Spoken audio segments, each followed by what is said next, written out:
क्यों अपनी ही पुत्री सरस्वती की ओर आकर्षित हुए थे ब्रह्मा जी।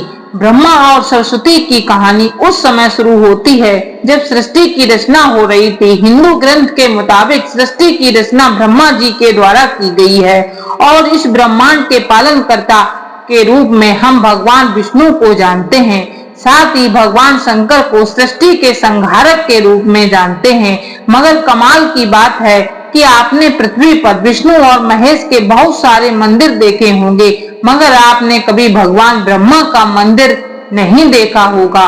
पूरी पृथ्वी में भगवान ब्रह्मा की मूर्ति केवल भारत के पुष्कर में है। सरस्वती पुराण में भगवान ब्रह्मा और माता पार्वती के विवाह की बात लिखी हुई है।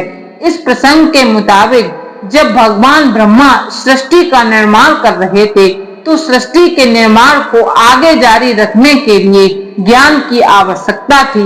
इस वजह से अपने मन से उन्होंने माता सरस्वती का निर्माण किया। सरस्वती की कोई माँ नहीं थी, उनका जन्म भगवान ब्रह्मा के मन से हुआ था। सरस्वती को ज्ञान की देवी के रूप में जाना जाता है। भगवान ब्रह्मा ने सरस्वती के साथ साथ सृष्टि का निर्माण किया और सृष्टि के अलग अलग जीव जंतु, पहाड़, जंगल, नदी आदि का निर्माण किया।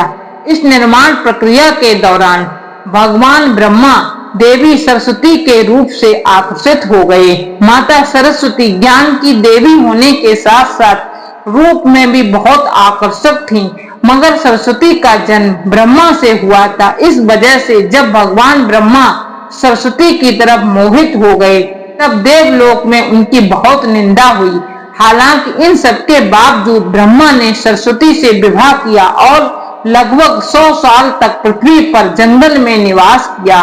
पृथ्वी पर सरस्वती के साथ ब्रह्मा जब निवास कर रहे थे तब उन दोनों के जरिए मनु नाम के पुत्र का जन्म हुआ। आगे चलकर मनु की संतानें ही मनुष्य जात के पनपने का कारण बनी। भगवान ब्रह्मा के इस व्यवहार के कारण देवलोक ने यह निश्चय किया कि भगवान ब्रह्मा की पूजा नहीं की जाएगी।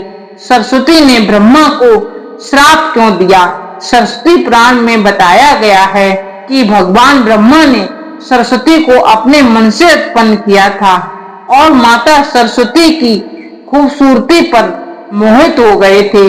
जब माता सरस्वती इस बात को समझ गईं, तब भगवान ब्रह्मा की नजर से बचने के लिए वो रूप बदलकर धरती पर आ गईं। मगर ब्रह्मा जी ने हार नहीं मानी और माता सरस्वती की खोज निकाला। भगवान ब्रह्मा माता सरस्वती के साथ शारीरिक संबंध बनाना चाहते थे और सरस्वती इसके लिए तैयार नहीं थी।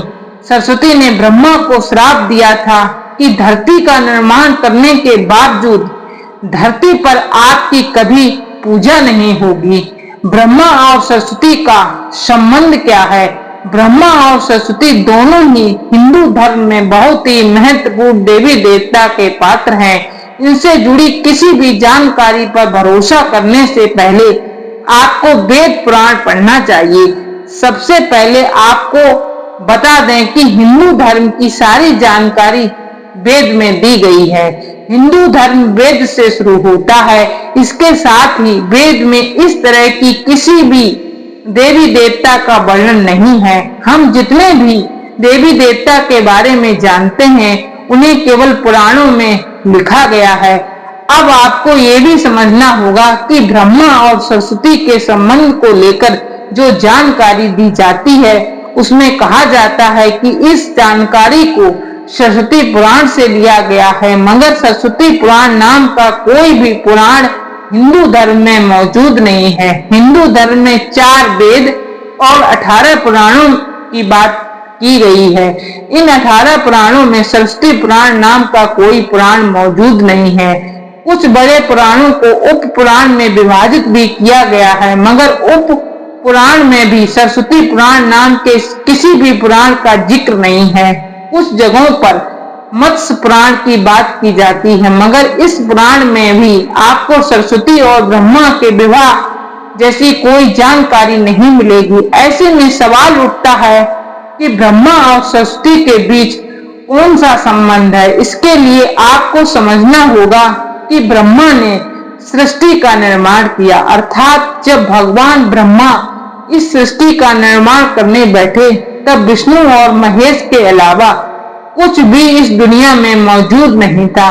ऐसे में अगर उन्हें सृष्टि को आगे चलाने के लिए किसी भी पुरुष और स्त्री की आवश्यकता होगी तो उन्हें अपने मन से उसकी रचना करनी होगी। इसी वजह से भगवान ब्रह्मा ने माता सरस्वती, नारद, मनु, जामवंत, सनक, सनंदन, सनातन, सनत कुमार और भृंग एवं अत्रि का जन्म अपने मन से किया और पृथ्वी को आगे संचालित करने के लिए धरती पर भेजा। इस पृथ्वी पर ज्ञान के संतुलन को बनाए रखने के लिए उन्होंने माता सरस्वती को अपने साथ रखा और साथ रहने वाली स्त्री को पत्नी का दर्जा दे दिया गया। सरस्वती ब्रह्मा की पत्नी है या बेटी। अगर ब्रह्मांड में मौजूद हर चीज की रचना भगवान ब्रह्मा ने की है तो बेटी हो या पत्नी, दोनों की ही रचना भगवान ब्रह्मा के ही द्वारा संभव थी। भगवान ब्रह्मा को अगर किसी के साथ विवाह करना था तो इसके लिए भी उन्हें किसी का निर्माण अपने मन से करना पड़ता और उनके मन में उत्पन्न होने के कारण उनका रिश्ता बेटी की तरह ही लगाया जाता। हालांकि सृष्टि का निर्माण होने के बाद अलग अलग घटनाओं के कारण ब्रह्मा का विवाह 5 बार हुआ था। इस वजह से उनकी कुल 5 पत्नियां थीं, जिनमें सरस्वती, सावित्री, गायत्री, श्रद्धा, मेधा थी। ब्रह्मा जी की पूजा क्यों नहीं होती? इस पृथ्वी पर आपने अक्सर भगवान विष्णु या भगवान शंकर के मंदिर को देखा होगा। आपने कभी भी भगवान ब्रह्मा के मंदिर को नहीं देखा होगा। आपको बता दें कि राजस्थान के पुष्कर में भगवान ब्रह्मा का एक मंदिर है। वह मंदिर 3 झीलों से घिरा हुआ है। प्रचलित कथा के मुताबिक सृष्टि का निर्माण करने के बाद ब्रजनाश नाम के एक राक्षस ने धरती पर खूब उत्पात मचाया था। जब इस राक्षस ने भगवान ब्रह्मा के साथ दुर्व्यवहार किया तब ब्रह्मा जी ने ब्रजनाश का वध कर दिया और इस दौरान उनके कमल के 3 टुकड़े धरती पर आ गिरे, जिससे बड़े बड़े झील बन गए। आज यह स्थान भारत के पुष्कर नाम के इलाके में है और उन 3 झीलों को व्यासता, मध्य और कनिष्ठ पुष्कर के नाम से जाना जाता है।